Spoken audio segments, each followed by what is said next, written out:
ಬೆಚ್ಚಿ ಬೀಳ್ತಾನೆ. ಆದರೆ ಜೈಲಲ್ಲಿರೋ ಪೊರ್ಕಿ ಕನಸಲ್ಲಿ ರೇಣುಕಸ್ವಾಮಿ ಪ್ರತ್ಯಕ್ಷ ಆಗ್ತಿದ್ದಾನಂತೆ. ಬೆಂಬಿಡದೆ ಕಾಡ್ತಿದ್ದಾನಂತೆ.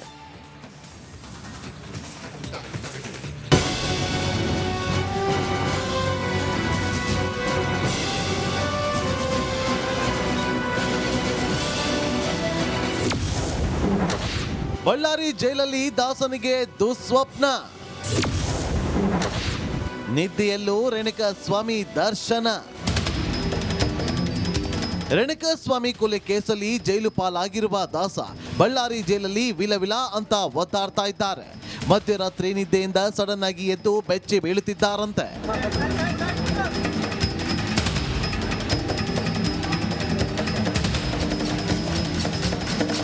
ಬಳ್ಳಾರಿ ಜೈಲಿನಲ್ಲಿ ಪೊರ್ಕಿ ಕಣ್ಣು ಮುಚ್ಚಿದ್ರೆ ಸಾಕು ರೇಣುಕಸ್ವಾಮಿ ಕಾಣಿಸ್ತಾ ಇದ್ದಾನಂತೆ. ದರ್ಶನ್ಗೆ ಕೆಟ್ಟ ಕನಸುಗಳು ಕಾಣಿಸಿಕೊಳ್ತೀವಿ ಅಂತೆ. ಪದೇ ಪದೇ ಪಟ್ಟಣಗೆರೆ ಶೆಡ್ನಲ್ಲಿ ನಡೆದ ರೇಣುಕಸ್ವಾಮಿ ಕೊಲೆ ರಣಭೀಕರ ದೃಶ್ಯಗಳು ನೆನಪಾಗ್ತಾ ಇದೆಯಂತೆ.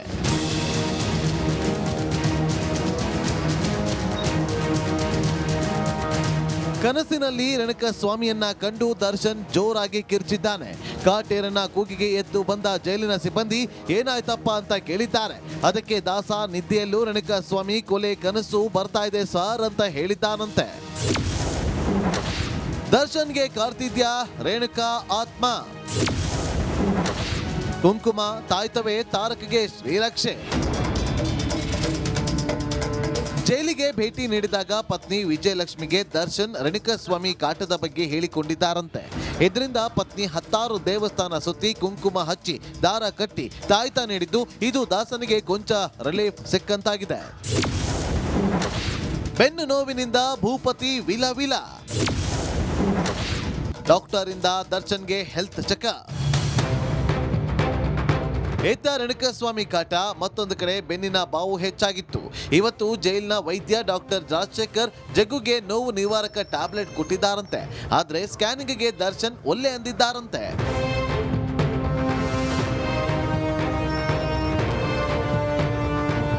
ಅದೇನೇ ಇರಲಿ, ಕಾಟೇರನ ಕನಸಲ್ಲಿ ರೇಣುಕಸ್ವಾಮಿ ಕಾಣಿಸಿಕೊಳ್ತಿರೋದು ಆಶ್ಚರ್ಯದ ವಿಷಯವೇನಲ್ಲ. ಯಾವುದಾದ್ರೂ ಕೊಲೆ ಕೃತ್ಯವೆಸಗಿದಾಗ ಈ ರೀತಿಯ ಅನುಭವ ಸಹಜ ಅನ್ನುತ್ತೆ ವೈದ್ಯ ಲೋಕ. ಮಂಗಳೂರು ದಸರಾ ಸಂಭ್ರಮವನ್ನ ಮತ್ತಷ್ಟು ಹೆಚ್ಚಿಸ್ತಾ ಇದೆ ಬೆಳಕಿನ ಚಿತ್ತಾರ. ಜಗಮಗಿಸೋ ವಿದ್ಯುತ್ ದೀಪಾಲಂಕಾರದಿಂದ ಮಿನುಗುತ್ತಿದೆ ಕಡಲ ನಗರಿ. ಪಡುವಣ ಕಡಲಲ್ಲಿ ಸೂರ್ಯ ಮುಳುಗುವ ವೇಳೆ ಭೂಲೋಕದ ಸ್ವರ್ಗದಂತೆ ಭಾಸವಾಗ್ತಾ ಇದೆ ಮಂಗಳೂರು.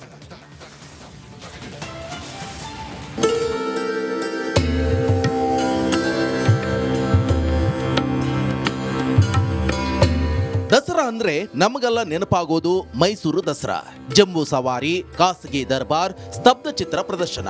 ಅದೇ ರೀತಿ ಮಂಗಳೂರು ದಸರಾ ಕೂಡ ಅಷ್ಟೇ ಫೇಮಸ್, ಸ್ವಲ್ಪ ಡಿಫರೆಂಟ್.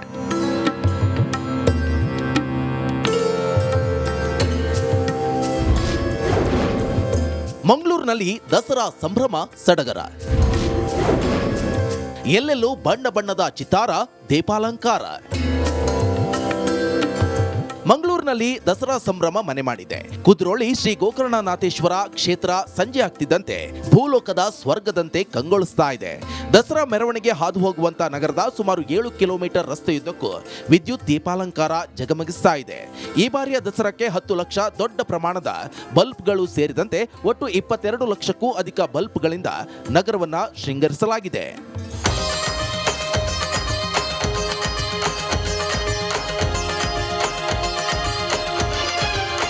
ಸದಾ ಜನಜಂಗುಳಿ ವಾಹನಗಳಿಂದ ತುಂಬಿರುವಂತಹ ನಗರದ ರಸ್ತೆಗಳೆಲ್ಲ ಬೆಳಕಿನ ಚಿತ್ತಾರದಿಂದ ಮಧುವಣಗಿತ್ತಿಯಂತೆ ಮಿಂಚುತ್ತಾ ಇದೆ.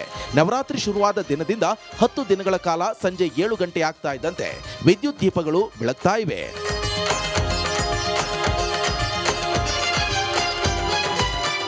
ಈ ಲೈಟಿಂಗ್ ಬಗ್ಗೆ ಹೇಳುವುದಾದರೆ ಮಂಗಳೂರಿನ ಇಡೀ ಸಿಟಿ ನಗರ ಪ್ರದೇಶ ಸಂಪೂರ್ಣವಾಗಿ ಅಲಂಕೃತಗೊಂಡಿದೆ. ಆ ಅಲಂಕಾರವನ್ನು ನೋಡಲಿಕ್ಕೆ ಅದಕ್ಕಾಗಿಯೇ ಜನ ಬಂದು ಹೋಗ್ತಾ ಇದ್ದಾರೆ. ರಾತ್ರಿ ಹೊತ್ತು ಒಂದು ರೌಂಡು ನಾವೊಂದು ನಗರವನ್ನು ಸುತ್ತಿದ್ರೆ ನಮಗೆ ಅದರ ಅಂದ ಚಂದ ನಿಜವಾಗಿ ನೋಡಲಿಕ್ಕೆ ಸಿಗ್ತದೆ. ಅಲ್ಲದೆ ಕುದ್ರೋಳಿ ದೇವಸ್ಥಾನದ ಗೋಪುರದಲ್ಲಿ ಕೂಡ ಬಹಳಷ್ಟು ಬಲ್ಬುಗಳನ್ನು ಅಳವಡಿಸಿ ಅಲಂಕಾರ ಮಾಡಿದ್ದಾರೆ. ಮಂಗಳೂರು ದಸರಾದ ದೀಪಾಲಂಕಾರ ಸೊಬಗು ಕಣ್ತುಂಬಿಕೊಳ್ಳಲು ರಾಜ್ಯದ ನಾನಾ ಕಡೆಗಳಿಂದಲೂ ಸಾವಿರಾರು ಜನ ಆಗಮಿಸುತ್ತಿದ್ದಾರೆ. ಬೆಳಕಿನ ಚಿತ್ತಾರ ಕಂಡು ಪುಳಕಿತರಾಗ್ತಿದ್ದಾರೆ. ಕ್ಯಾಮರಾ ಪರ್ಸನ್ ದಿವಾಕರ್ ಪದ್ಮುಂಜ ಜೊತೆ ದಿನೇಶ್ ಕಾಶಿಪಟ್ನ, ರಿಪಬ್ಲಿಕ್ ಕನ್ನಡ, ಮಂಗಳೂರು.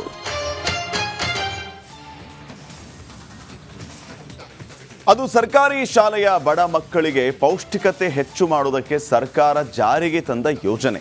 ಇಂತಹ ಮಹತ್ವದ ಯೋಜನೆಗೂ ಖದೀಮರು ಕನ್ನ ಹಾಕಿದ್ದಾರೆ. ಮಕ್ಕಳ ಹೊಟ್ಟೆ ಸೇರಬೇಕಾಗಿದ್ದ ಹಾಲಿನ ಪೌಡರ್ ಬೇಕರಿ ಪಾಲಾಗ್ತಾ ಇದೆ.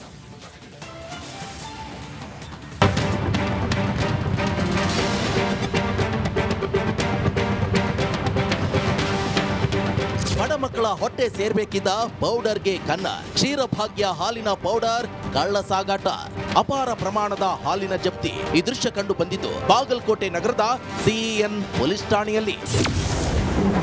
ಕ್ಷೀರಭಾಗ್ಯ ಹಾಲಿನ ಪೌಡರ್ಗೆ ಕನ್ನ.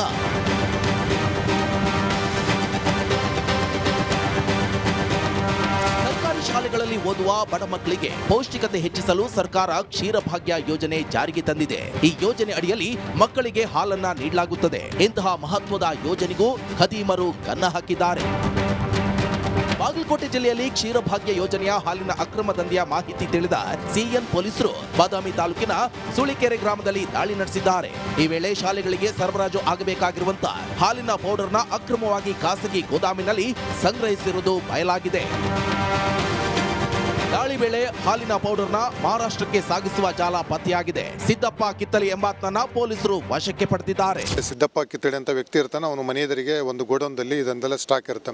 ಸೊ ಅದನ್ನು ಓಪನ್ ಮಾಡಿ ನೋಡಿದಾಗ ಅಲ್ಲಿ ನಮಗೆ ಗೊತ್ತಾಗುತ್ತೆ ಈ ಕ್ಷೀರಭಾಗ್ಯದಲ್ಲಿರ್ತಕ್ಕಂಥ ಪ್ಯಾಕೆಟಲ್ಲಿ 25 kgದು ಪ್ಯಾಕೆಟ್ ಏನಿರುತ್ತೆ ಅದು, ಮತ್ತು ಅದರೊಳಗಡೆ 1 kgದು ಪ್ಯಾಕೆಟ್ ಏನಿರುತ್ತೆ ಅದ್ರ ಜೊತೆಗೆ ಒಟ್ಟು 4.5 ಟನ್ಗಿಂತನೂ ಹೆಚ್ಚಿಂದು ಅಲ್ಲಿ ಹಾಲಿನ ಪೌಡ್ರ್ ಒಟ್ಟು ಮೊತ್ತ 18 ಲಕ್ಷಕ್ಕಿಂತ ಹೆಚ್ಚು ಮೊತ್ತ ಆಗುತ್ತೆ. ಮತ್ತು ಅದ್ರ ಜೊತೆಗೆ ರಾಗಿ ಹಿಟ್ಟು ಮತ್ತು ಎಣ್ಣೆ ಈ ಥರ ಎಲ್ಲದನ್ನು ಕೂಡ ಅನಧಿಕೃತವಾಗಿ ಸಂಗ್ರಹ ಮಾಡಿರ್ತಕ್ಕಂಥದ್ದು ಸಿಗುತ್ತೆ. ಆರೋಪಿ ಸಿದ್ದಪ್ಪ ಕಿತ್ಲಿ ಮೂಲತಃ ಸೂಳಿಕೆರೆ ಗ್ರಾಮದವನು.